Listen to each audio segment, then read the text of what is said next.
Pretty Little Liars, the book series, sometimes deals with disturbing and problematic topics. We provided a list of content warnings in the episode description.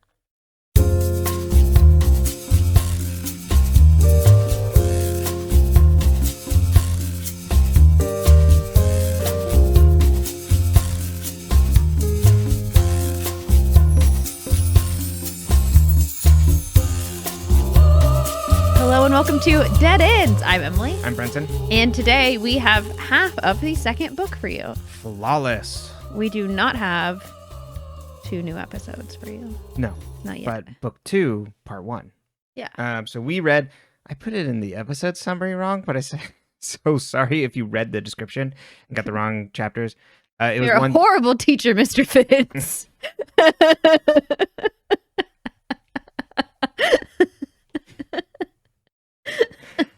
Oof. Roasted. I went low. 1 through 18 was this chapter. There's no coming back from that. But I could have called you Byron. that's true. What's worse?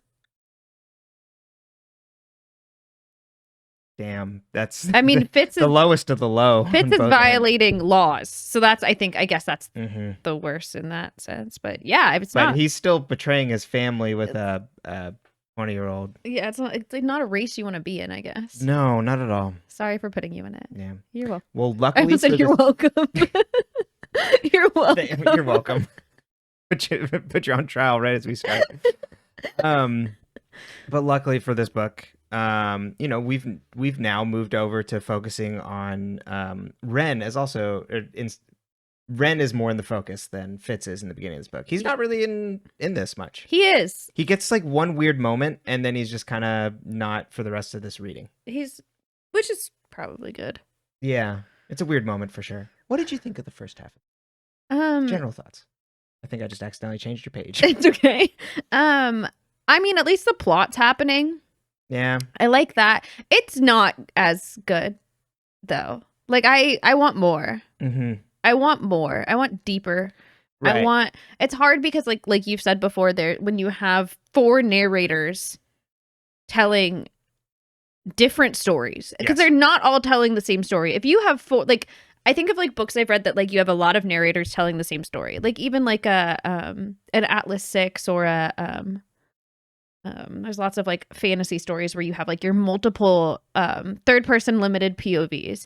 And so you get like their part of the story from them, or like them watching the other characters. And like, that's interesting. But like in this case, because they're all still operating in these silos, it's not really like, it's like reading 4 fragmented short stories. Mm-hmm. Yep, exactly. They all immediately disperse. And then it's like, they're, it's much more taking the time of like, who can you really trust? How can they open themselves back up?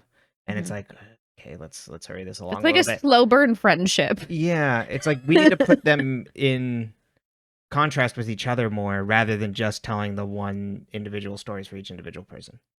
Yeah, I need more interaction. Yeah, because I think that. Or I needed a cornerstone person for each book. I think it would have been interesting if it had been like, okay, book 1, we're gonna really focus on, like, I think they kind of do this with the first episode of the show where it really focuses on Aria. Mm-hmm. And so you begin to think she's the main character. And then like it kind of builds to where it's a little more. But I think they needed to do that with the books where it's like, okay, book 1, maybe we really focus on Spencer. Yeah. And then book 2, we really focus on Emily and like her identity. And then book 3, we really focus on Hannah. And like you still get the pieces of the other parts, but it's not as diluted, I guess. Yeah. And I would I still think like you said, just more interaction or some overarching plot that's bringing them more together. Yeah, they're really not fussed about this whole A thing. Like they're stressed, but they're not fussed. Like they're not doing anything. That's not priority number 1, yeah. And then I think about the difference between where we left off and where the show started. And it's like, oh yeah, I'm really excited about like the wild soap opera shit of them all bouncing off each other and then the weird thing hanging over their head. Whatever A is cooking on, versus the beginning of the show, which is much more like this, of just like they have their individual thing. They're still interacting with each other more, which I think maybe makes it a bit more engaging. But in the book, like I still gonna have a lot to talk about. So I don't think the like weird disappointmentness of will come across as much. The me being like about it won't come across as much because I think there's interesting things to happen in each story, but I don't. I think I would have enjoyed these books. You know what I mean? Like, I'm not saying just because you have this other form of media to compare it to, and it was character driven, really well done. Yeah. I would say like that's what the show does really well is like you get really invested in these girls and you feel like you know them very quickly. And you feel like you can like from the beginning you're like, okay, why would Hannah do that? Hannah doesn't do that. Or like if Hannah's doing this, there must be something wrong. Or, you know. Yeah. You start to really get to know them and feel like you can predict their moves. And with this, because they're still so pulled back, it's hard to be like, okay, well what is Hannah gonna do next? What is Emily gonna do next? Like what are they gonna all do in these scenarios? And yeah, you don't get that like how they interact together. Which I think is a big piece. So it just ends up being not bad, but just kind of like middle of the road. Where you're just kind of like, okay. Like, those were interesting segments on each of them, but like, I don't find that the overall structure of the book is like really pulling me through. So. But without it, we would not have. That's right. Yeah. It's just like on its own, it's just kind of like, okay, this needs more gas. Well, just because we know how ridiculous it can get. I think I would be a lot less charitable, though, if I didn't have the adaptation to base this against. I'd be like, really? When is this starting? Yeah. I don't know. I might be nicer. Because I'd be like, oh, like, I don't have this, like I've read a lot of things that are, like, probably not, like, you know, the most, like, world-renowned, best character-driven stories. So, like, I wouldn't necessarily be looking for that in this. Does that make sense? Yeah. I mean that's true, but I don't think I'd be more excited about it.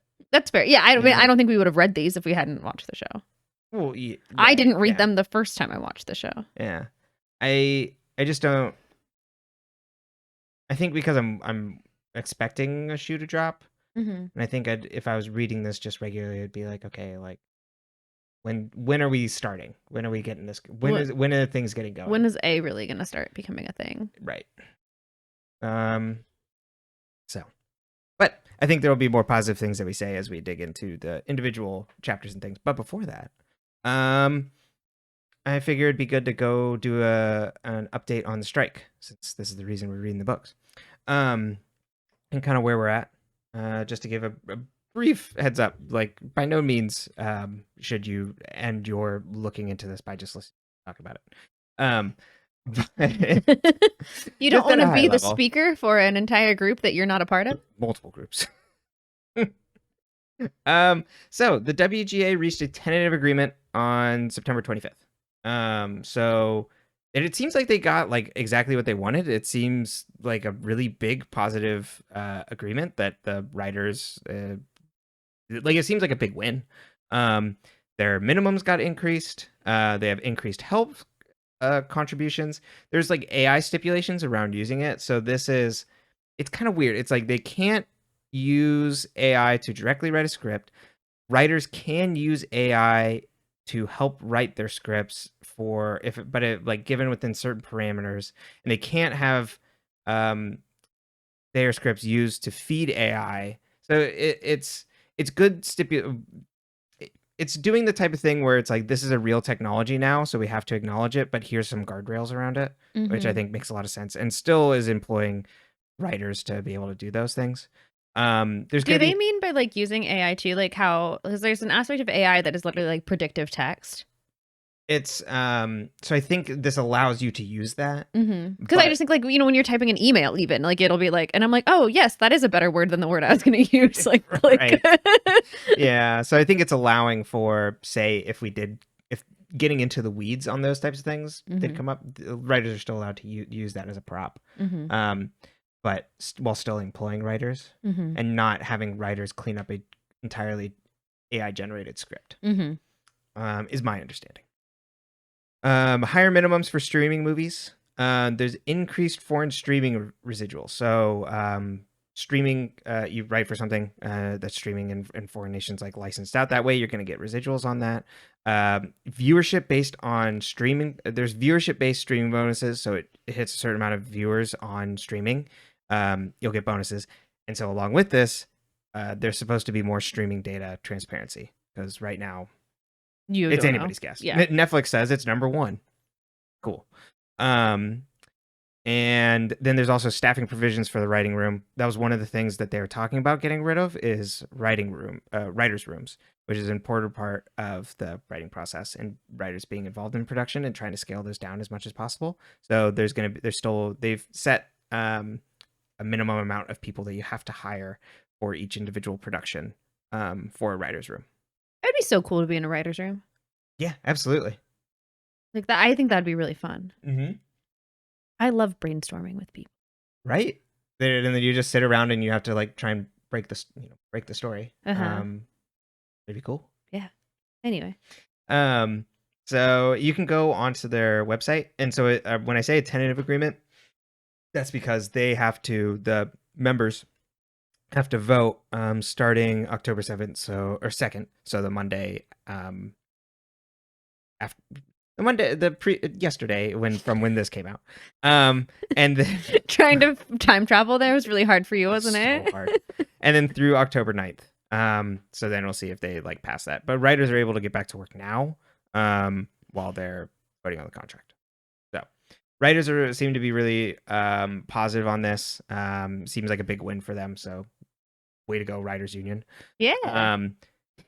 The streaming, a bunch of streaming platforms and giants, or streaming production companies, or sorry, streaming platform companies, they created a new lobbying group to lobby for the government. It's called the Streaming Innovation Alliance. It includes Afroland TV, America New Network, I don't know these places, BET Plus, Discovery Plus, For Us By Us Network, don't know that also, Max, aka or formerly known as HBO Max, the Motion Picture Association, so MPA, Motor Trend Plus, Netflix, Paramount Plus, Peacock, Pluto TV, Telemundo, Televisa, Univision, Televisa, Univision. I think so. And VIX, I get that's all one. Vault and the Walt Disney Corporation. Who's not included in this? Amazon, Apple, Google/YouTube, and Roku. But it's essentially so they can work with politicians to make sure that there's things that won't throttle, any like streaming activities or like outreach there. So there's like a few senators that are like sponsoring them. They're like, we need to like make sure that we don't work backwards. They like streaming platforms have brought us so much. So there's a nice sort of Damocles hanging over all of us there. SAG-AFTRA is still on strike, but negotiating with the AMPTP. I always have a hard time with that in my brain. And that's happening on the Monday as well. So this will go up after that. And so that's potentially they could be receiving some sort of tentative agreement or continuing on strike as well. So also, I don't know if we explained it in the strike video, but I'll explain again now. The AMPTP is the Alliance of Motion Picture and Television Producers. It's a separate company that represents the production companies. So it's the third party that negotiates on behalf of them. And apparently, if you go and listen to Adam Conover on a Star Wars podcast, A More Civilized Age, pretty much talks about that they're just a bunch of lawyers that sit in this mall next to a Buffalo Wild Wings that, just always come in to like knock the knees out from under you in negotiations. Adam Conover doing a lot of like press. I think he's one of the, I forget what his actual title is with the Writers Guild. And then also related to that, SAG-AFTRA video game voice actors voted to go on strike. They're not on strike. So since they voted this, members, they authorized the strike, which means that the union negotiators can't call one. So they met with video game production companies on 9/29 and got a confirmed no deal. So the studios affected in this are Activision Productions, Call of Duty, a bunch of other things like that, Blind Light LLC, Disney Character Voices, Electronic Arts, Epic Games for most interactive, Insomniac, Take-Two Productions, VoiceWorks Productions, and WB Games. And so the reason I highlight those 10 companies is because some companies just don't work union. Video game voice acting is a much weirder situation. So there's no like central hub like Hollywood of like running these sorts of things in productions. So it's much more disparate. And so some companies just go straight scab work. So good luck to them on getting a new deal with these companies. These represent like very big games, obviously WB Games, like the Harry Potter, stuff like that. Any of the Batman games. And then like Insomniac is coming out with a Spider-Man game closely. So in Disney voices, that obviously includes a whole lot of things. So good luck to them and see what happens. But there's your strike update. Thank you. You're welcome. But hopefully they get a deal. See what happens. All right. Now you have to listen to me talk once more as I do summaries. We love it. Okay. So we're reading again the first half of Flawless, which was published on March 27th, 2007, and Hannah is on the cover. So what were you doing in March of 2007? I was a freshman in college or high school. Jesus Christ. I was like, did I not know something? I did college twice. Yeah, good for you. I was a freshman in high school. No. Sophomore. I was an 8th grader. Oh yeah, so because I started in 2007. Yeah, I was a freshman then. I would have been starting probably my first season of high school lacrosse around this time. I was mowing lawns as a money gig with my friend and playing video games, making dumb YouTube videos. Mm-hmm. Yeah. I was that the year I was the Little Mermaid in my dance recital. Oh. Maybe. I can't remember. And I was valedictorian and was on the yearbook and in band and choir so that I didn't and drama because they all happened during the last period of the day. And if you filled up all of your last periods of the day, guess what? You didn't have time for PE because it was always the last period of the day. That's pretty good. And the PE teacher didn't figure it out until the end of the year that I wasn't going to PE because I was accounted for. It wasn't right because you had another class. And I don't remember if do you do the physical fitness test the 8th grade or 7th grade? I passed. I don't remember. I was fine. I do not remember at all. Yeah. But I don't think they expected me to pass because I always set myself up so that I never had to do anything. But I was like, no, it's because I don't want to run around in a gopher hole filled field. Yeah, that's fair. I got things to do. We couldn't change for PE because we didn't have locker rooms. It's so bad. And so I was like, I don't want to go run outside in jeans. Yeah, that sounds horrible. And also, like, where you lived was very hot. Not in March, though, because I guess, But at least the start of the year and the end of the year. Then it was cold. So maybe jeans was nice. But running around in jeans, that's not ideal. Not really the vibe. Yeah. It's a bummer that you didn't have locker rooms. We didn't have locker rooms. There are 4 sets of bathrooms, I think, on that entire K-8 school. And there's no locker rooms? No locker rooms. Well, so there's a boys and a girls bathroom in the big kindergarten classroom. There's a set of bathrooms right next to the playground that were for like 1st through 5th grade, basically, because they had recess at different times, Okay. And then there was like the 6th, 7th, and 8th grade bathrooms that were like just like right next to that. Mm-hmm. And then there was like another set that was just a really small bathroom over by the cafeteria. And that was it. Rude. There were 30 kids per class, give or take. Like we weren't exactly a high. Right. But you think there'd be a locker room? For what? PE. Yeah, I guess. But like you're not having the little kids change for PE. I guess not. You not change for PE. What did we do elementary school? I could have sworn we didn't have PE until like I went to that school. Like I didn't have PE until 6th grade. I don't. Well, 5th grade, 4th grade. No, we would occasionally have to go out and run because you had to prepare for the physical fitness test. We definitely had PE. But it was ran by our teachers. Yeah, like they took us out, not like a PE teacher. We had a gym coach. Oh. But I guess that's what you get for going to the Catholic school. You know, the Lord wanted us to run. Yeah, everyone I knew who went to a private school like had PE clothes and changed your PE and did all of that. But I don't think we had a locker room there. But like, I think did we just change it? Yeah, but they didn't have to have one. I'm sure. Like the legal requirements are very different if you're a private school, right? I assume the Lord says no locker rooms. But I don't know if maybe we just wore gym shorts that day. Because I had a uniform. So it must have just been like, wear your gym shorts to school on your PE day. That's so weird. I don't know. I can't remember. I don't know. That's funny. Anyway. You blocked out your childhood. I'm so sorry I missed those core memories of what I was doing for PE in third grade. I didn't do PE before fourth. But I do remember in third grade typing. Computer lab. Oh, we didn't have a computer lab until I went out to the country school my mom taught at too. Yeah. Because like we had 2 computers per classroom at my elementary school before that. That's fair. Private school. Yeah, we didn't do PE until 4th grade though. Yeah, really showing my ass here. I know, you were so rich. Uh-huh.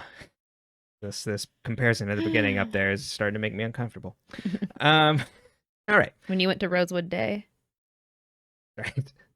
No, just St. Patrick's. You have the Snake out of Ireland. Never mind. Summaries. So back in the 6th grade, the girls spot Toby, the black cat boy of Rosewood. Which, like, okay, cutie. Exactly. I love myself a mystery man. Mm-hmm. Oh, he's a cat boy? Oh, well, I just meant like, black cat, so like dark hair. Yeah, I'm thinking like internet, like he's a cat boy. He's wearing the ears and he's got a tail. Oh, you're thinking like a furry. Yes. That's what I immediately thought of. I'm like, this is in a different time than when. Well, that was close to the furry era because by the time we were like halfway through high school, we had a lot of furries in my school. Mm-hmm.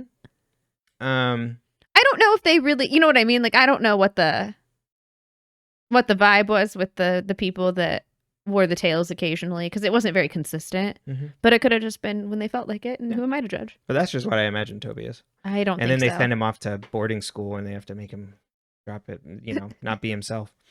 Take off his ears. Exactly. That's so sad. I know. No. Makes it much sadder. I mean, he's bad luck. It's why he's a black cat. You cross the street. Stay away from him. Mm-hmm. You stay away from him. He's creeping on their sleepover through the window, so that's a good reason to stay away from him. He runs away, and Allie's like, oh, we should get back at him by exploring one of the firecrackers he keeps at the base of his treehouse. She sneaks over, and when she thinks he's in there, she sets one off, but it accidentally flies up there and hits his stepsister, Jenna, directly in the face. She's blinded by the incident, and the girls are surprised to find that Toby confessed to doing it the next day. They all vow to keep the secret of what happened until the day they die.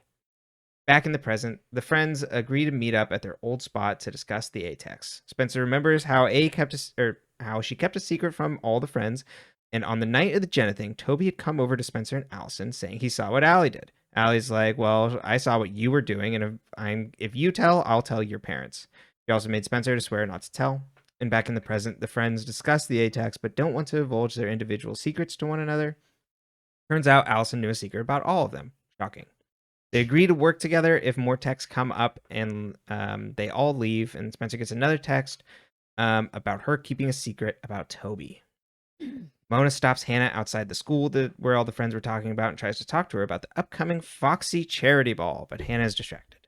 She goes home to find her dad there, and that she'll also be forced to work at a burn victims ward in reparations for totaling Sean's dad's car. Emily goes upstairs she goes with Maya, and goes upstairs with her to her hotel room. Maya makes a move on her, and Emily gets way too anxious. She gets a text from A about her and Maya hooking up, and so she leaves and says, hey, Maya, we can only be friends. Goodbye. Aria and Mike go drinking after the funeral at a dive bar. Mike thinks she's been acting weird because she's been working at a strip club. Aria sees her dad, and Meredith comes in and tries to get Mike out. Yeah. Michelangelo, baby. You just off the wall. He really is. I think she intentionally named him Michelangelo after the Ninja Turtle. He's a party dude, and he's not very smart. I think it's now really connected back around. You really think it was the Ninja Turtle? Uh-huh.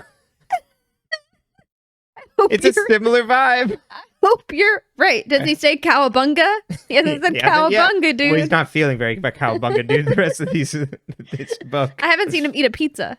Mm-mm. I don't know. Yeah. Well, he has, like I said, he's not in the mood right now. After he sees what happens next. Arias sees her dad and Meredith come in to the dive bar and tries to get Mike out before he sees them, but he sees them. He storms out of the bar angry. Just still giggling. her pulling a Ninja Turtle out with the orange stripe. I like that you remember which one's which, because I, for the life of me, cannot tell you who's who anymore. You don't know? Okay. Do you know what weapon Michelangelo used? Do you not know the weapons in the? No. So okay. Raphael is the red, and he's, I forget what it says in the opening theme song. It's like a rude dude or something. And then Michelangelo, cool party dude. Leonardo, he's the leader. He uses a sword. Michelangelo uses the nunchucks, and then Donatello, good with machines and has a big staff. What is the first one's? Raphael's. What's his weapon? Little scythes. Oh, okay. Yeah. If you know Elektra, like that's what it's pulling from, because they're a spinoff. They're like I don't know if it's like a parody almost of like Daredevil. It's a fan fiction. That's what I'm just calling everything lately. Yeah, the original comic is. I think it's off Daredevil. For those of you who don't know, when Brenton and I first met, we were on a trip in Vegas, and we were out on a friend's trip, and we were all staying in one big giant like fancy hotel room. And I was sitting there holding my Ninja Turtle pillow, and Brenton comes up to me and goes, "Is that your pillow?" And I'm like, "Who else's would it be?" And he's like, "That's a cool pillowcase." And I was like, "Thanks." So our first conversation was about the Ninja Turtles, and then I was like, "I know their names, but don't like, thank God you did not make me name which one was which." Oh yeah. I would have gotten Raphael was red. Mm-hmm. And I would have known Leonardo was the leader, but I wouldn't have known what color he was. Right. Blue. Because like, to me, the red one's usually the leader. Right, but he's not. Because that's my Power Ranger brain. Yeah. But anyway, that's just a little tidbit for you. You know, a little cowabunga. Exactly. A little cowabunga for your We day. like to eat pizza in the sewer. Who doesn't? Right. Oops, among us. All right. Spencer awakes in her bathroom at the evening of the funeral and is unsure how she got there. She believes she sleptwalk and used to do this when she was younger. And it was such a problem that she saw a specialist. Giving Ravenswood. Yes, I too thought of that. I saw a specialist who said it was just stress. She walks downstairs to find her family all eating dinner with Ian. It's going to be a ghost demon in her mind. Oh, yeah. Wearing a hat. Yeah. The Hat Man. Too many NyQuil. I don't know if we want him to be the Hat Man. They all ignore her, and she tries to apologize to Melissa, but Melissa rejects her. She almost chokes on a piece of tempura, but finds her family had just left the room without helping her.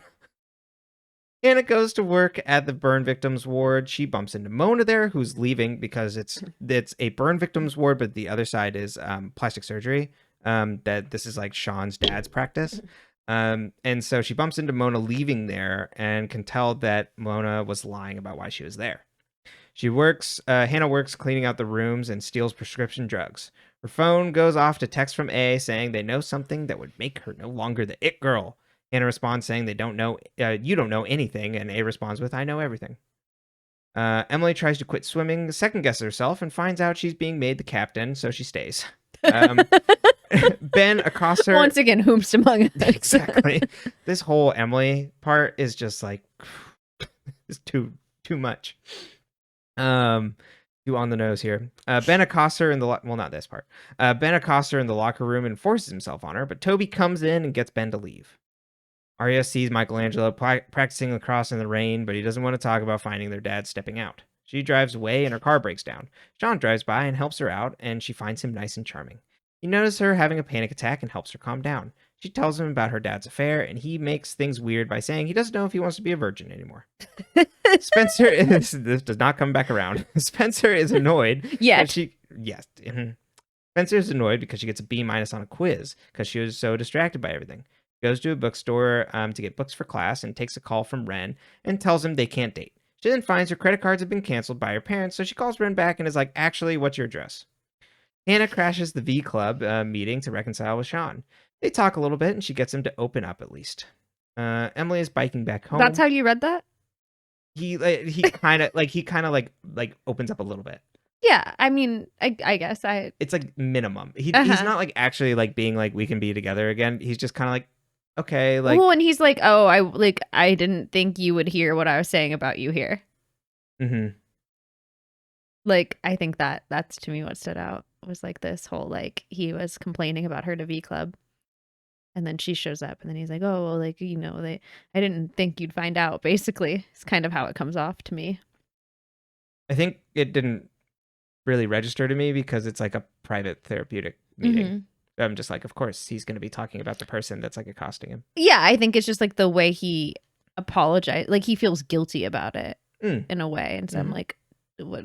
I think that's, it's not weird, but kind of like it stands out. Because it's like you either own the fact that you're like, no, I want to be a virgin and you don't, or you. So like I think it shows his wishy-washiness. Oh, got it. Yeah. No, that it absolutely does then.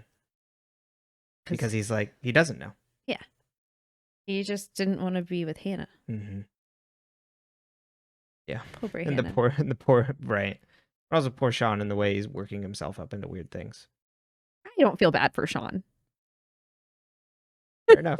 I've never once pitied boys who read philosophy and no, I'm kidding. I don't know what I think he was just reading the Lord's work there. Emily, he was talking about philosophy with Aria. Oh right, I forgot about that. I was like, what do you mean? Emily is biking back. Giving Sean a pass, and I'm just a little suspicious. I'm a little softer on Sean in this than I am in the show. I'll be honest. Well, in the show, it's just like, good God, is it over yet? I didn't think he was around. A long time. Emily is biking back home, thinking about how unhappy she is about swimming, but how happy it makes her parents. Toby calls out to her, and she crashes her bike. She passes out. She passes out and finds herself in his car. She allows him to drive her home, and finds she thinks he's cute, nice, and normal. Spencer stays over at Ren's, and they have sex. She sneaks back home and finds Melissa there, who accepts Spencer's apology and says their parents are coming around. Melissa notices the hickey on Spencer's neck, and it's like, ooh, who's the boy? Andrew calls the house, and Spencer covers up for her hickey by inviting him to the Foxy. Arias sees Fitz in class, and he says that, you know what, let's just have a fresh start, but then weirdly touches the back of her neck.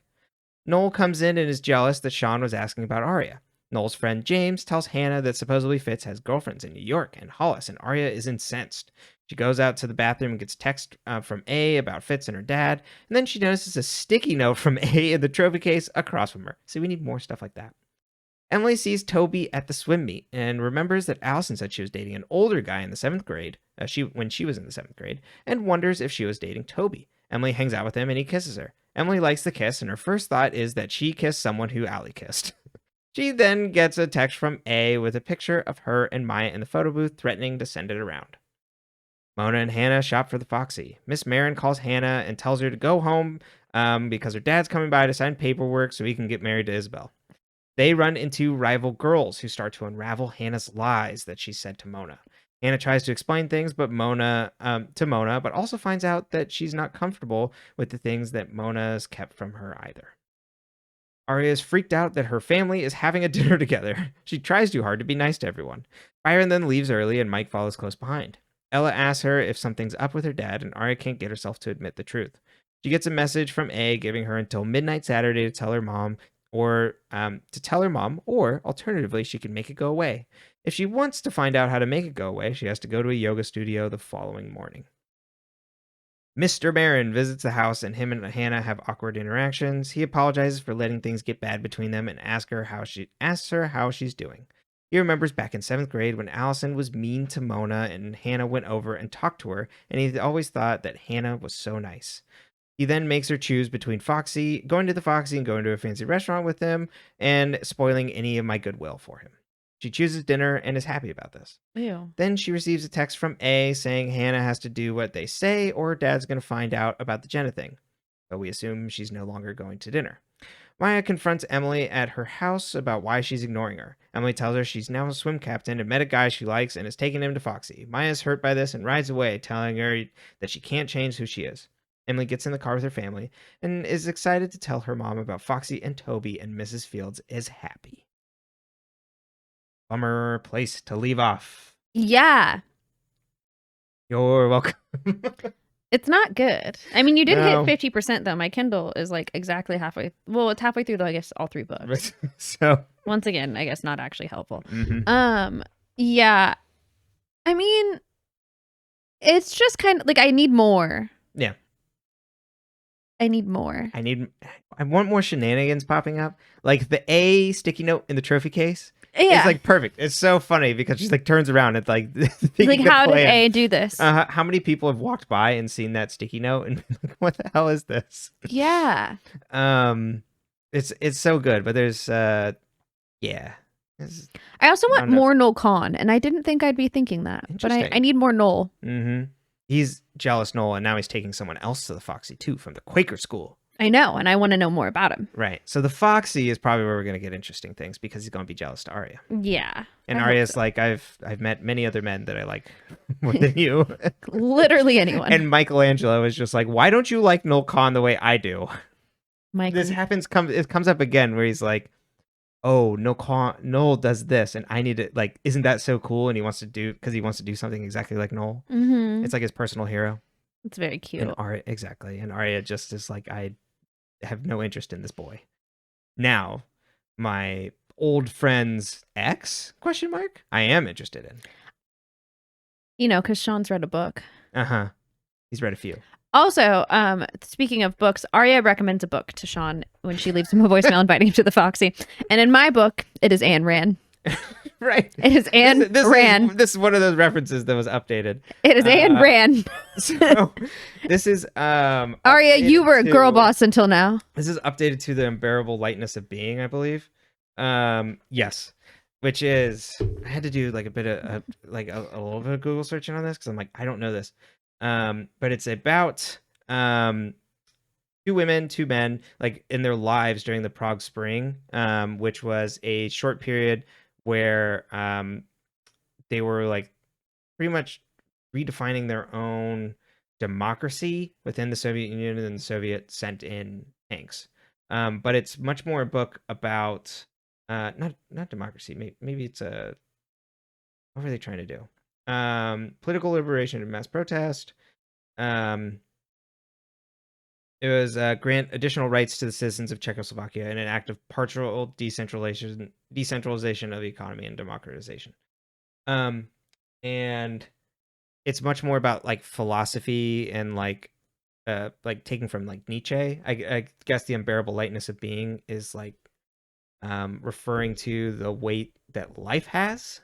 So because it's pushing back that it's a burden to supposedly have like if life just continues, like if you're reincarnated and things like that, that there's a burden of like continual living, and like if it's just that life ends at death, that you have this lightness to you. The burden is lightened because you only have the one life to live. So that's the unbearable lightness of being.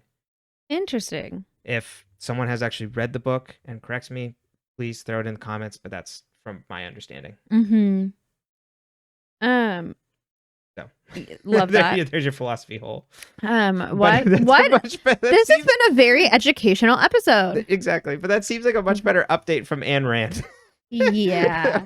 Aria just being like, I'm just the sample platter of references now. And then now Sarah Shepard going back and being like, we can't have that in here. Other things I highlighted was that they were watching MTV Cribs while eating salt and vinegar kettle chips on Allie's flat screen TV. Okay. Riverdale. We talked about this one. Yeah.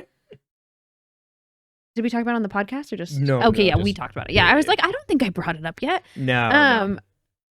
I just remembered all of my references are all together because it's one book for all 3. Yeah. So this one hasn't updated quite to the same degree, at least not that I caught. Toby's playing a Game Boy, I believe.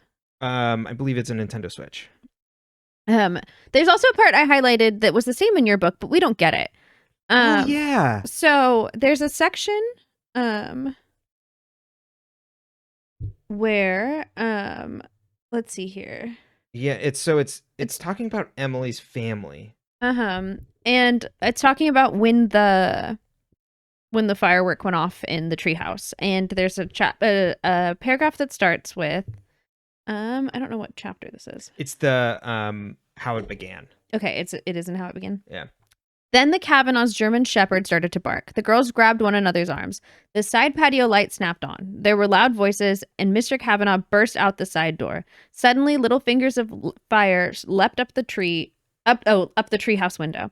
The fire started to spread, and then this is the part we don't get. It looked like the video Emily's parents made her watch every year at Christmas. Yeah. Then came the sirens. I don't get what this is that? I Googled it. No one had an explanation. I went on Reddit. No one had an explanation. I scoured the internet for this. Yeah. And maybe it is somewhere and I just couldn't find it. But I didn't track it at all. I don't get it. I still don't get it. I thought maybe they would click into place when you said it again. I was like, oh, hold on. I'm going to use my degree in English literature and make this make sense. I can't. I don't know. It's got to be a specific reference to something. But I don't know what. Yeah. I don't know either. So that's confusing for us. If you know, let us know. Nice Normal Family Night at the Montgomerys chapter, they reference Facebook. That is... She flipped through the Rosewood Day Facebook, the directory that had just come out today of all her classmates' names and phone numbers, and found Sean's picture. That's pretty early. It's in the same section as the Ayn Rand. It's the paragraph before. Oh, okay. Digital student directory. No wonder I didn't flag it. You're like, oh yes, the digital student directory. Yeah, I'm like, fair. Yeah. Another one, chapter 18 is about Emily asking her mom if she can go to the Foxy. And she's like, you can go, but no plastic surgery. Emily frowned. That was just a sort of ridiculous, over-the-top thing her mother would worry about. Last year, Mrs. Field saw a 2020 program on crystal meth and how it was everywhere, even in private schools, and she banned Sudafed from the house as if Emily and Carolyn were going to start up a mini meth lab in their bedrooms. Yep. I thought that was an incredible good passage as well. It's so good. That's the best paragraph in the book.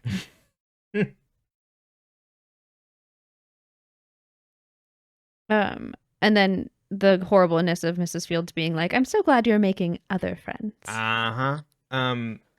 Okay, not to distract too much, but in chapter 15, we'll just do all the references now since we're getting up top. Well, 40 minutes in. It's not up top, baby. Yeah, feels up top. On my page, there's a Selena Gomez reference. Oh, in chapter 14? Yes. So, this is when they're talking to the rival girls, Riley and Naomi.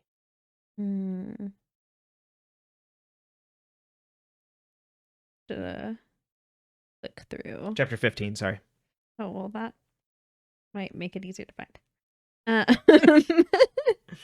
On my page is 141. Well, it's like page 310 because it's right. Who are we with? Mona, Hannah, Riley, and this is on a paragraph that starts with Riley put her hand on her hip. Okay. She was wearing black leggings, a frayed denim skirt, and a fugly black and white strip sweater. Recently, there had been a paparazzi shot of Selena Gomez wearing the exact same outfit. I'm out shopping. Talks to her Maybe mom. we already got the dresses. This is from Mona on the same page. Okay, are you shopping for Foxy? Couldn't help but notice her BCBG dress was last season. Oh yeah, a little bit. It's 2 paragraphs down.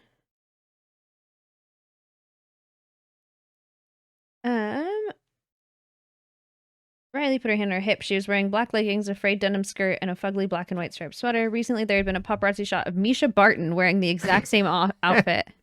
I'm surprised I didn't highlight that one. I didn't even catch it. Right. Yeah, that's a good one. Sean's so beautiful, Riley purred. I think he's gotten even cuter over the summer. So on that note, who do you want to start with? I don't care. Do you want to start with Hannah? Sure. Since we'll go there. Again, I think probably the most underserved in this book. I don't think, but I only because we have the benefit of future sight. And we know her. or watch it since we know like how to about the adaptation. We understand that at least for me, the most interesting part of this thing is that there's that growing distrust between her and Mona. Uh-huh. And her realizing that the entire friendship is based on lies. Mm-hmm.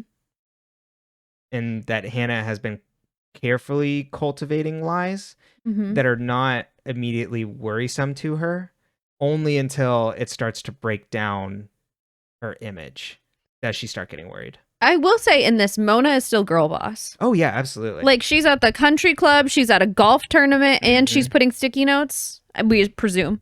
Yes. Who can say? She's busy. Also, she's also going to... I do think it's a little more obvious in this than it was in the television show that, like, Mona shows up to pick up Hannah right where she's standing there talking to the girls. Mona's walking out of a building where Hannah's walking in and knows she's there. Exactly. Specifically, what might be going on at this, like, burn victims, like, recovery unit. Mm-hmm. Which is a place that we know that Jenna stopped by before she was on her way out of town. Mm-hmm. Yeah. So, like, what is she... Why is she there? But it's, like, very low-key in this. Like, it doesn't call attention too much to it, other than, like, little things of, like, Hannah's like, oh, why weren't you there? Because Hannah's so preoccupied with, like, everything going on in her life. Yeah. Mostly just trying to win Sean back and dealing with her father. Yeah. Hannah's got a lot going on. She does. And I think is the one... And she's got an active eating disorder. Yes, very much so. It is very tough on those passages where she's like, she was in a bad spiral of binge eating, and then talking about like needing to like run and things like that. It's rough. And it's not too indulgent, which I think is good. It's really only... It's the way she thinks about eating is the thing, but it's not like making you experience like really like pornographic depictions of it. Oh yeah. No, and it's also like the way she kind of almost perceives herself like in a funhouse mirror a lot of the time. Yes, that's the good. That's the thing that like really picks up in this part. It's like when she's freaking out, she's like, "Oh my god, my pores are huge. Oh my god, I look wrong. Oh my god, I'm not right.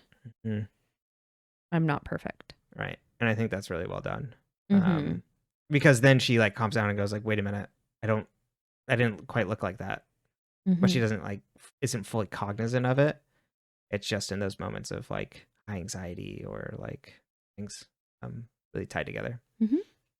So I think the other parts too, that the changes, I think her interaction with her dad, I think is also interesting. Yeah. I think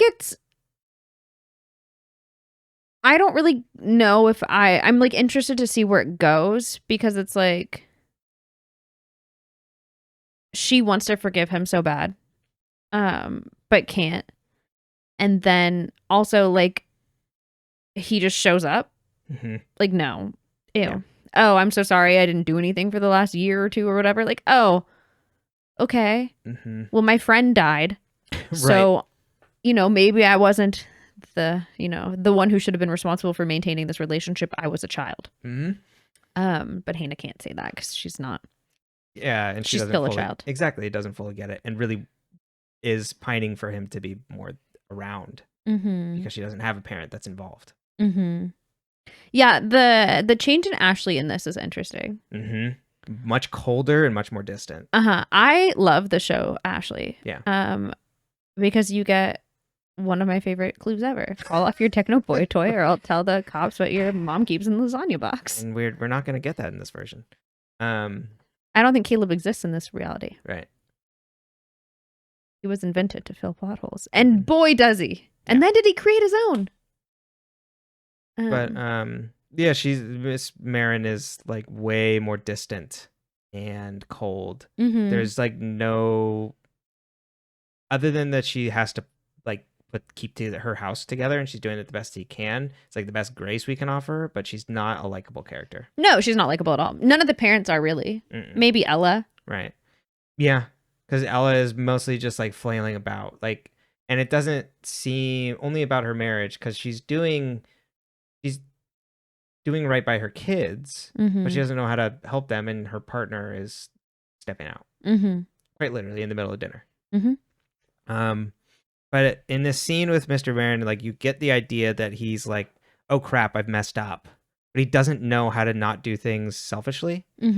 Because, like I said, all my goodwill evaporates for him when he goes like, well, it has to be on this date. And makes her choose between going to the dance, whatever. And she is happy to make that choice, but he shouldn't have to make her choose between him and like going and doing things with her friends. Being a teenager. Right. Yeah. He should be meeting her where she is if he wants a relationship. Yeah.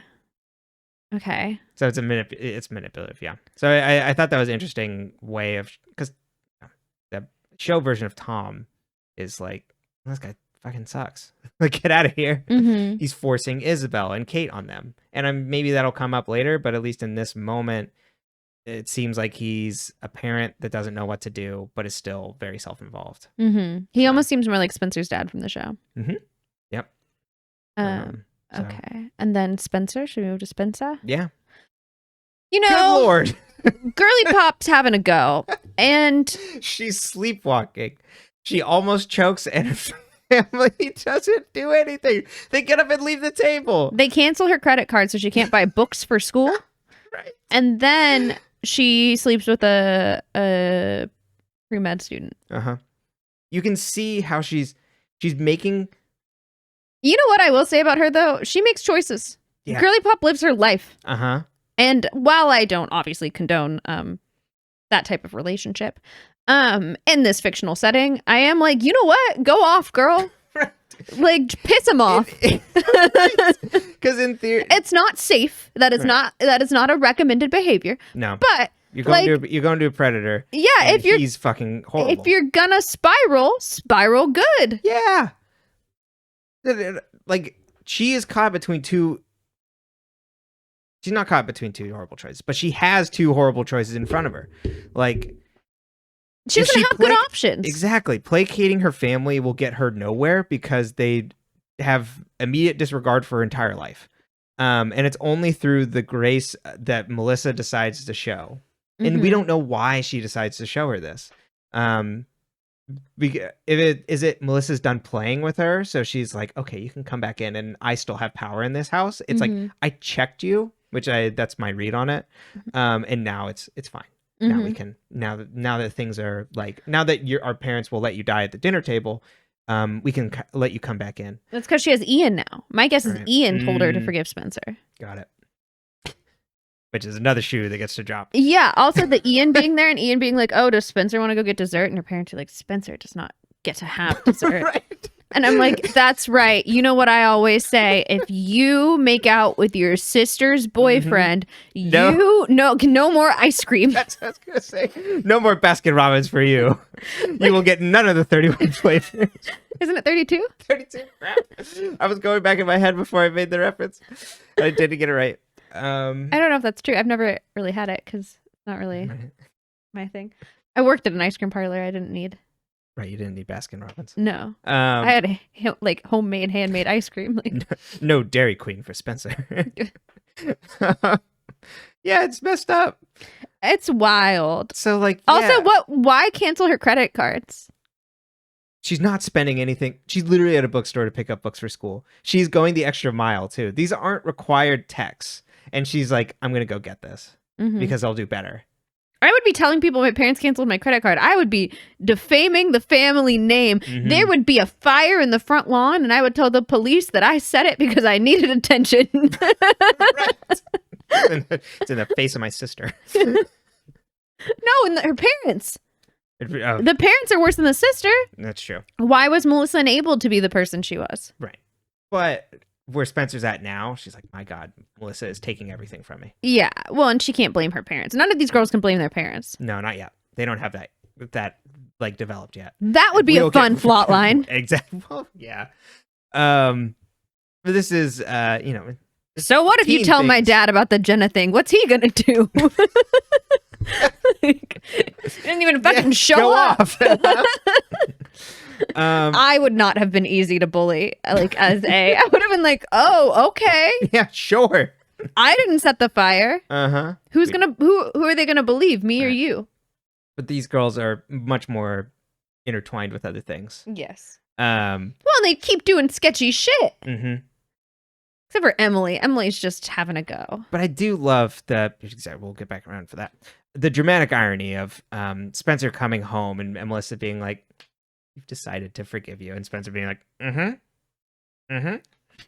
right. That's all you would have gotten from me. Yeah. Right. I don't condone violence, but Spencer wants to be loved. She does. They all want to be loved. Uh-huh. Aria's looking for it in her teacher. Mm-hmm. She wants the love and attention of an adult man. Yes. Spencer would accept it from anybody at this point. Please. Well, except for Andrew. Except for Andrew. That's true. It's from her parents. It's specifically the her family. The admiration from her family. Yeah. It's being enough for her family. It's not even being loved. It's just being worthy. Uh-huh. The Andrew stuff is great because it's like, this is the nicest boy on the face of the planet. And it's just one of those people, we talked about it last time, but it's like where you just don't like a person. So it's just like, my God. And it's like, why? Sure, you can give my homework or whatever. I guess I'll go to the Foxy with you. But she's not picking up that he's like, woohoo, like this girl I likes me. And she's just like, God, this insensitive nerd. Yes. And then let's see here. Who else? Like, she doesn't really have like her other friends right now. They're like not around a lot or whatever. And then Ren, she's like, well, at least I get positive attention. I beat Melissa. Exactly. Yeah. If I can't get attention, I'm getting one over on these fuckers. Yeah. And honestly, I get it. Yes. Exactly. I empathize. But because of Ren's a dirty creep, but I get it. The focus on Ren in this is allowing me to be much more. It's like, okay, Fitz is doing weird things off to the side, and we'll come back around on that. This man's problem. I forgot that you were in high school. Ah! Yeah. And he's going to do rounds or something later. It's so spot on too for like how 20-something-year-old guys talk to you when you're that age. They're like, oh, wow, you're so mature. Yeah, you're just different. Yeah, I wouldn't have pegged you as a junior. Yeah, or I would have thought you were already in college. Right. Gross. Yeah. Any final thoughts on Spencer? I don't think so. With the stipulation that we can always come back. Nope. I'm sorry. Once you're done, you're done. Shit. All right. Well, we'll close it there. Emily. You want to go into? Okay, let's go into Emily. I see myself. I know. At her age, way too much. You do. There's the people pleasing aspect of this controlling family, and just like, I'm doing the things that other people want me to do, and that's the right choice. That's the choice I need to make. She's miserable, but she's like, oh, but other things are okay. You get. Well, I'm being made swim captain. I better stay now. I can't quit. And well, there's a boy that I'm connecting with, so that would solve things. Then my mom would be happy. I could take him to my family would be happy for me. And then like she's the things she wants, she can't let herself get past. And so then Maya's just like, what is wrong with you? Are you good? Yeah. Oh, it's awful. Yeah. Yeah. It does. To give an example from your life. When we first started dating, you would still go to church with your family. Yeah. But when I met you, you know what you told me? You didn't believe in anything. I was like, I believe in magic and maybe there's a higher power and isn't that fun? And, trees and grass and isn't nature beautiful? And you're like, we died. God is dead and we killed him. Yeah. Not even God is dead and we killed him. He was never there. Right. You were like, it goes black, the end. And so then when we would go visit your family, you'd be like, okay, well, we're going to go to church. And I'm like, I was raised Catholic. I know how to play the game, but like, I'm not going to pretend to be Catholic for the rest of my life for this group of people. Yep. Like, what are they going to do? So I very early on was like, I don't think I should do that. And for a while, you still went and you still played the game. And I'm like, this is hilarious. Because, like, why are you doing this? You don't believe in anything. And now I think sometimes, you believe a little bit in the magic. Yeah, I can open myself back up to it and not just be completely like, well, it's black or white. Yeah, that's it. The end. There couldn't be a higher power. LCD, folks. Yeah, the black and white thinking. Yeah. But you couldn't not go for the longest time. And I was like, I'm not going because they're going to start to think that they can somehow convert me back into something that I wasn't. Right. And I've already done this. I've already played. I know the song and dance. I was confirmed. I can do the whole thing, but we're not going to pretend to be something I'm not. Exactly. Especially not for a group of people that I will be around for the rest of my life. Yep. Because that sets a really bad precedent right at the beginning. Because at some point, the truth will come out when we had a kid and we didn't baptize them, I don't know, whatever it would be. So it's like, we're not going to have that fight later. We're going to just have this boundary now. And watching you struggle with something that I thought would be to me, it was a fairly simple decision. I was like, oh, and so as I'm reading this, I'm like, yes. He's very different, obviously, because it's not absolutely. As you were already an adult. And while I don't know whose dramatic scene could or would be bigger, we'll have to read to find out. It really wasn't that dramatic when it all broke down. Right. But the difference is I'm not the main difference is here is like, I'm not a woman and I'm not gay. No, exactly. So, like it's a very, there's just more like the, I don't want to be like you, mom, is the difference rather than like, I'm actively suppressing like my identity. Well, my gay identity. I was suppressing my identity. Yes. And but that's what I was like, oh, like, yes, I can see how you could easily put yourself onto that type of person if you have done a similar thing in a lower stakes scenario. Oh, yes, absolutely. Because she's like, I have to do this. I have to make them happy. Yeah. So I have to. Meanwhile, my family I love them very much. They drive me so fucking insane that we don't pretend to make anyone happy in our house but ourselves. And just the amount of anxiety too of doing something she is, with the situation with Maya. Maya probably should not have tried to make a move on her the day of the funeral that Emily's friend. That's not the best timing. But when you think about like romantic shows and movies, it's always like she's so sad and crying and then he kisses her. Right. Like we just watched When Harry Met Sally. It's the same thing there. Right. She had just been devastated by finding out that her former long-term boyfriend was getting married. Exactly. It wasn't that he didn't want to get married. It was that he didn't want to marry her. Just devastating. It's a great film. It is. It's a fantastic film. But like that's like a very common trope, and so because people consume it all the time, I believe they presume it happens all the time, and so then they behave that way, and so then are we inspired by media? Does media inspire us? And then this is a media. Exactly. But like it is when you think about it. I'm like, oh yeah, like there's lots of people that I feel like that's kind of how they react to things too. Right. Like I'm having this big emotion, so I need to have a different big emotion to like deal with it. Right. Because I can't deal with that right now. But Emily was having too many emotions. No, she's way too anxious to even possibly do something. And I completely understand that. Well, and she's too uncomfortable with who she is currently. Yep. Which is just sad. I had the same thing, like scared of like being anxious of like being younger, like one-on-one with a person, potentially being romantic with a person was terrifying. To the point of like anxiety, sweats and flops and all that sort of stuff. And I did wonder why you flopped like a fish the first time we hung out. But and again, like had all the advantages that society presents me. This is just how the brain works. Yeah, no, yeah. So it's very different in Emily's case too. No, definitely. Like, that's society is actually telling her that it's wrong. And her parents at home. So you can map your experiences while still recognizing that your situation is different. Exactly. She's also not real. Exactly. So I wanted to throw that out there. You do not have the plight of a lesbian woman in 2007 or a bisexual woman. Yeah. We don't know what Emily's sexual orientation ends up being. Right. Exactly. Yeah. Which that is the case there. That does bring up the good case of like, I think her interactions with Toby, which I think she's are bi. Very nice. I think potentially.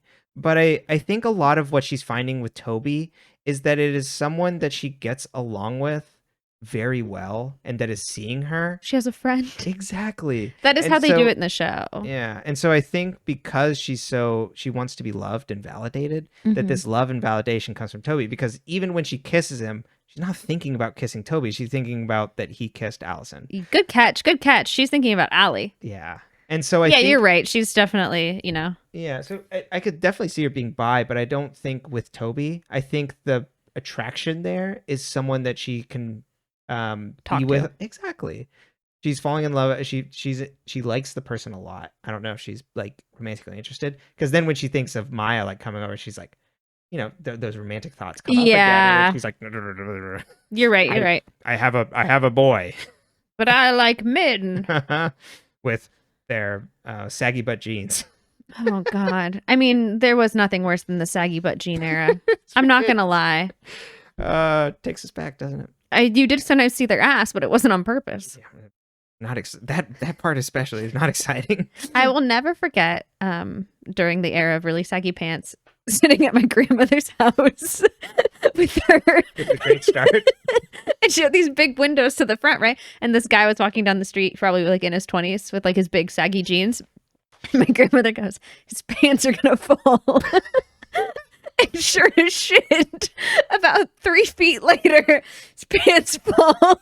And you watch him just pick him up and look around and keep walking. Oh my God, that's incredible. 10 out of 10. She'd do that in the mall too. She could call it. Like if someone's pants are gonna fall, Granny knew. That's tentative. Yeah, but she'd say it loud, and then you were a little scared we were gonna she'd invoke something. Well, no, more that they were gonna come confront you. Like I didn't want to. What was I gonna do? Fair enough. She was like 90. She could have taken him in a fight, though. Right. Granny was pretty hard, but saggy butt jeans were not the vibe. No. Yeah. Saggy butt jeans aren't the vibe at all. If you like saggy jeans, you wear. I feel like as a woman, like I like to wear like boxy jeans, but like I also wear clothing that fits me. Like my boxy jeans are not going to fall. Yeah, we're not in the same like baggy clothes era. Well, actually, it's come back around. Oh yeah, we have seen kids in their Jankos, right? Mm-hmm. Yeah. At the Ralphs. Skateboarding around. It's very funny moving over to this town, and it's like much more. We were kind of like separated in our old place where it was more like commuter families. Exactly. Like we were still in an area that would commute to San Francisco and like had a lot of like apartments with like if they had kids, the kids were like under 5. Like there weren't a lot of children. There were a lot of like toddlers. Yeah. Which was hilarious because our dog is terrified of children of all ages and size, including which toddlers, and they'd be like, "Doggy," and he'd be like, but anyway, yeah, but over here we're around families and people, and it's a small town, so it's like there's people that have like we see more teens and like preteens and kids and stuff like that, and so I'm like, oh, the fashion. It's so different. Brought it back. Yeah, because you don't dress your toddler in Jankos. Maybe. I don't know. Yeah. Long sleeveless shirts. Wild. Oh, like a long tank. Yeah. I was thinking a long sleeve shirt and then the sleeves gone. Just the sleeves? Yeah. I was like, what the hell? What the hell happened? So it's a look. It's a vibe. It's a vibe now. We don't know what's 90s trendy. are back. Yeah, they are. I do like Toby. He's in this at least so far. Yeah, so far. I thought Toby was supposed to be like not good in this, so I'm intrigued. Just that intro chapter is the only thing that is setting off red flags for me. But was he actually taking pictures of them, or did Ali say he was taking pictures of them? Because that's what happens in the show. And it seems more apparent that he's actually in the window, where it seems like she just is he actually shown in the show in the window? I couldn't remember. No. Or if she's just like, that was Toby, and the girls are like, huh? Yeah. So it's just doing our girly things of trying on each other's clothes. Right. Toby, he's a nice guy, and he's a swimmer too. He can carry her. You know what I love? A man who can pick me up. Yeah. After spooking me so hard, I fall off the bike, which is a very good moment also. And that she passes out from seeing blood. Yeah. You know, Emily and I have some things in common. I don't really pass out. I pass out from my own blood. I'm more likely to pass out from me bleeding a lot than you. Right. As we've learned. Yeah. I cut open my hand on a can when I was trying to pry a can open in there to open up a can of beans. Sliced my hand open and blood went everywhere. How many stitches? 4? 3? I can't remember. It was quite a few. I mean, for like a hand cut. You can't really see the scars much anymore. It was traumatizing for me. Got very lucky. So I don't think nothing else really happens with Emily. She swims. She hasn't quit yet. Just poor Maya. Poor Maya. Because Maya is devastated. Yeah, because she likes her. And it's just like, oh. And Maya's so cool. Yeah, and so Maya's just like... Gwen Stefani posters. That's right. Her Adele posters. It's not the same. So when she bikes over and it's just, you can't like imagine like the black cat cool girl energy of like, that's what I think of Maya as, is like actually like that really cool girl vibe, like very like Scorpio. Black cat vibes. girl is very different than black cat boy. It is very different. And like she's the cool girl and she smokes and she does all these things and she probably has cool eyeliner and you know whatever, but that she her posters on her wall are like, it's like an Adele poster. And I think Adele is an amazing singer and a very talented woman.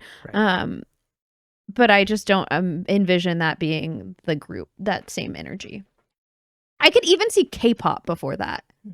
Just because like the Billie Eilish made sense to me. Like I would throw like Charlie XCX up there. Yeah. Should we move to Aria then? Yeah, our little I make my woolen bras girly pop. Right? So itchy. The going to the dive bar with Mike. It's so interesting because the dive bar doesn't even like card them or anything. But taking the like parts of pub culture almost from Europe and just like going over there, it's like we just need to decompress. It's so interesting to put in American context. Like, I never would have gotten away with this of just like walking into a place and disregarding. Well, but Hannah and Mona also drink like in public often and get away with it. You know what I mean? Like this town is just so different because it's affluent and like the kids could be doing so much worse is kind of the energy I imagine. We can keep an eye on them. Yeah. They just kind of like let it go. Except Hannah's stealing Percocets. Yeah, that's true. That's true. Hannah Wild is and Percocets. You know, she's going through a lot. Anyway. And then Mike seeing your dad having an affair, basically, like out with his girl, just breaks Michelangelo's brain in half. Yeah, he doesn't know how to handle it. Yeah, when he doesn't know that, like, it's even weirder to me that like this man comes back to the same relationship. Like, imagine having an affair and leaving the country, and I'm back in town, and I'm gonna go back to doing what I was doing. Monstrous. In public. In the town. The town's not that big. Yeah. It's insane. The fact that you also wouldn't think that not your kid's catching you. Like someone that gets... Yeah, like, oh, one of your kid's teachers. One of your students. Well, he's with one of them. Might be from the same class. Yeah, it's a lot. It's a lot. He's fucking horrible, especially when he leaves the table. Is like, I have like work to go do. It's like, oh. Yeah. And I mean, he seems kind of like a waste of space anyway. What are you bringing into this, Byron? Nothing. Yeah. Don't help your kids. Michelangelo's going and playing lacrosse in the rain because he doesn't know what else to do. Also, it's funny to me that like Mike is kind of like the black sheep of the family in that scenario because he's like, I want to go play lacrosse and like be like Noel Khan. And he's just like gruff and I have big feelings and I don't know how to handle them. So I'm just going to go avoid things and avoid the family and stay with friends. It seems like he could potentially be sleeping in his car. Like, we don't really know what he's up to. I don't think he's old enough to drive, is he?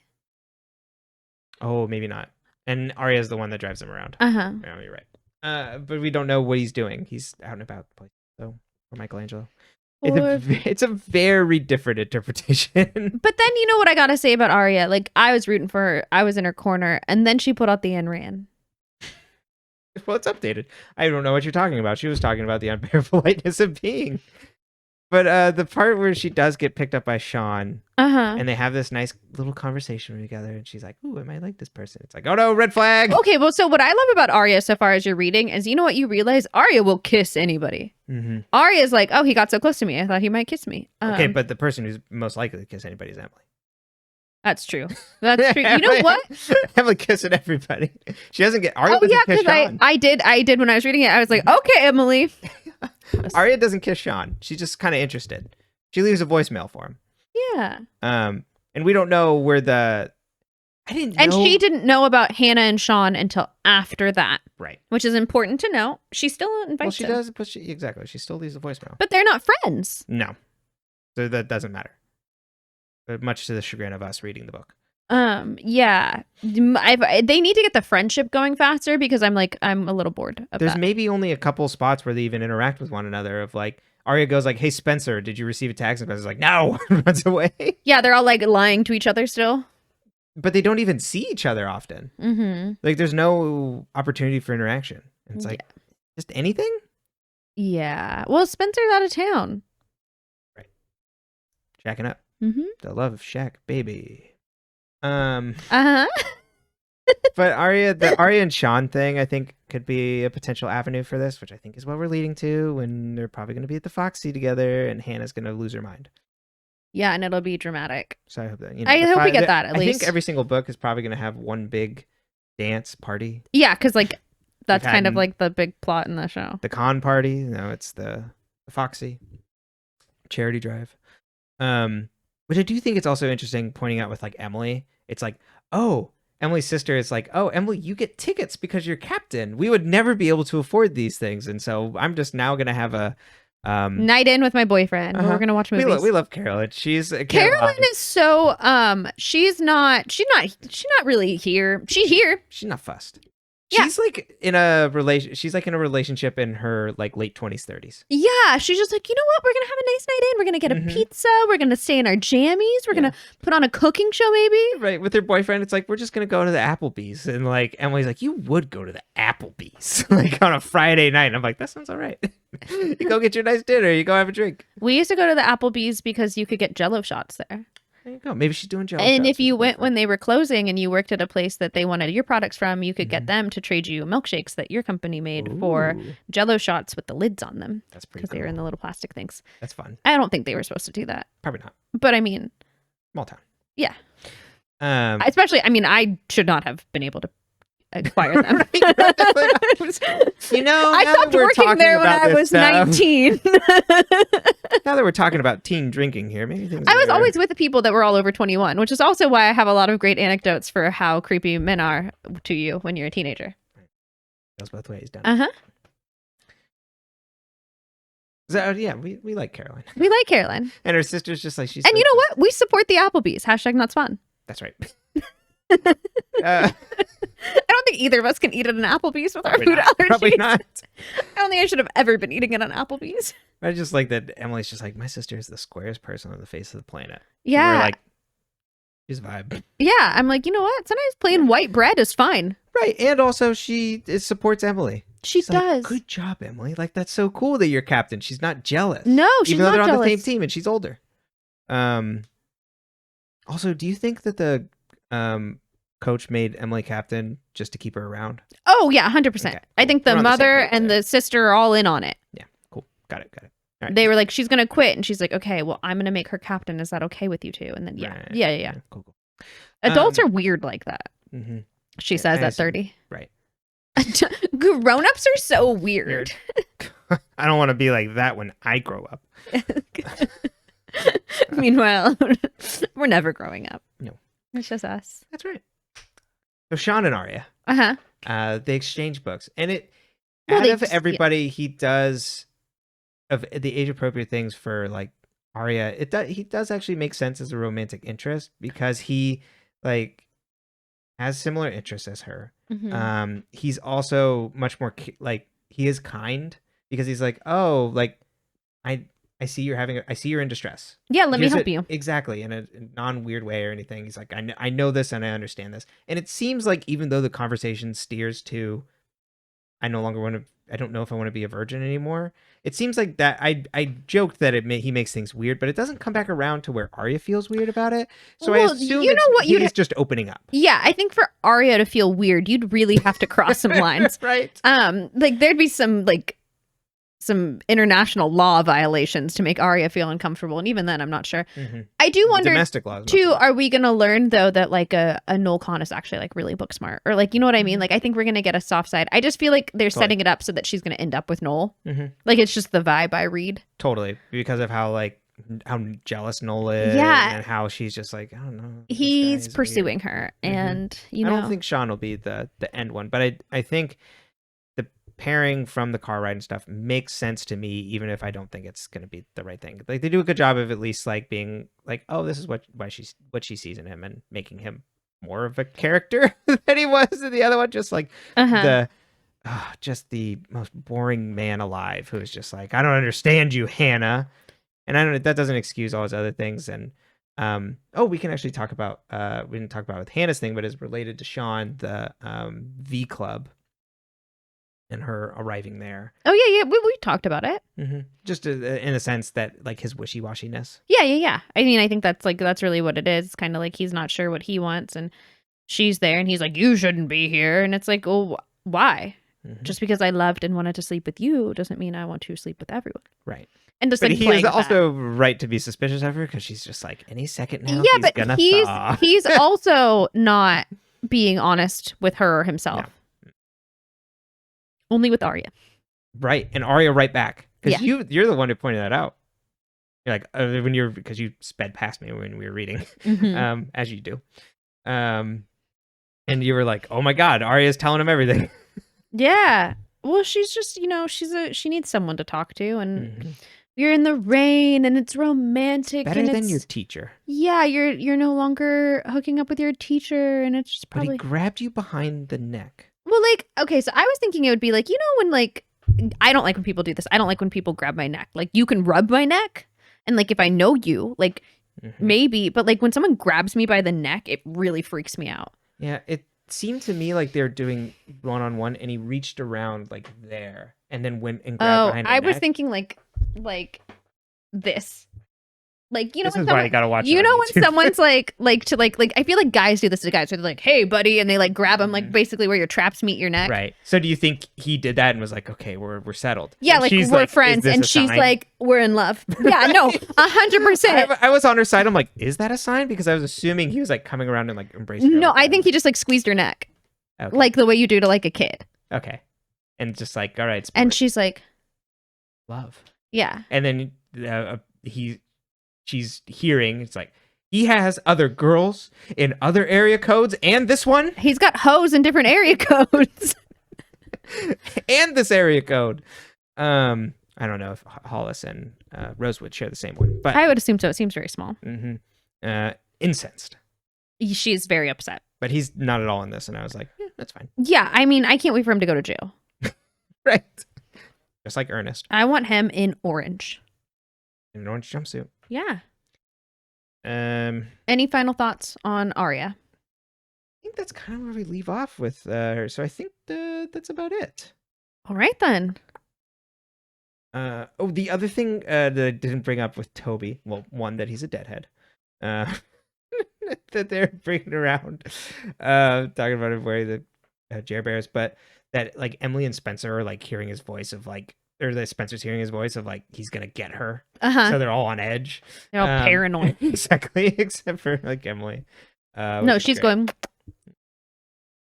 There you go. I wanted to run through my notes real quick, see if I missed anything I wanted to bring up here. Other than God, Hannah, this is directly from my notes. God, Hannah's past is depressing. Bad dress for fashion show, then her dad leaves. Yeah. That's it. There we go. Well, are we finishing the book? Finish the book next time. End of Flawless. See what happens next. Hopefully something. Give me anything. She says like an hour and a half into the recording. One more thing on here. One more thing.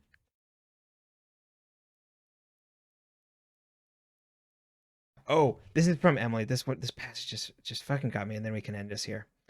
Emily felt so ambivalent. On one hand, she was angry at Maya for confronting her here in her yard in front of Caroline and her mom. On the other side, she had the same feeling she did when she was 7 years old and had accidentally let go of the Mickey Mouse-shaped balloon she'd begged her parents to buy her at Disney World. She'd watched it float into the sky until it was no longer visible. She'd thought about it for the rest of the trip until her mom said, "It's just a balloon, sweetie, and it's your fault you let go of it." Yeah, and that childhood trauma starts early. That really did stick out to me too. So just wanted to end it on that one. Now we know what you'll be bringing up in therapy. That's right. Well, I read a passage in Flawless. So when we're not here, I think we'll be recording one next week. Maybe.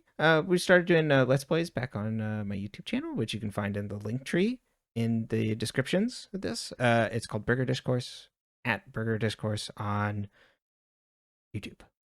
We're currently playing through Kingdom Hearts Rechain of Memories and took a pause to go to Disneyland. It was fun. It was very fun. We met Kingdom Hearts Mickey. It's pretty good. We'll have to talk about that on the Let's Play. Oh, we definitely will. Maybe we'll include a photo. It was a great time. The photo up of us and Mickey and Goofy. Exactly. Being very happy. And then you can find this podcast on all your audio podcast platforms of choice at Dead Ends and on YouTube at dead_ends. Give us a review on there. We got taken down to a lowly 4.9. We want to get that 5 stars. So go give us 5 stars. And then subscribe and things on YouTube. We are still a lowly, small production podcast here. So we don't do any advertising. And if you like it, promote to your friends, spread it around, all that good stuff. If you like it, spread it. Share it. There you go. Much better word. We're not cream cheese on toast. Yeah, I was like, okay. I don't know if I want people to think of it spread. We're not a dip or a spread. We're a podcast. Jesus Christ. This episode's gone off the rails. Yeah, really. This was a very scattered episode, but we hope you enjoyed it. We call this a ADHD episode. Wait, no. You already did that. We love you. And we're still here. We're going to find out everything. Simple as that. Bye, friends.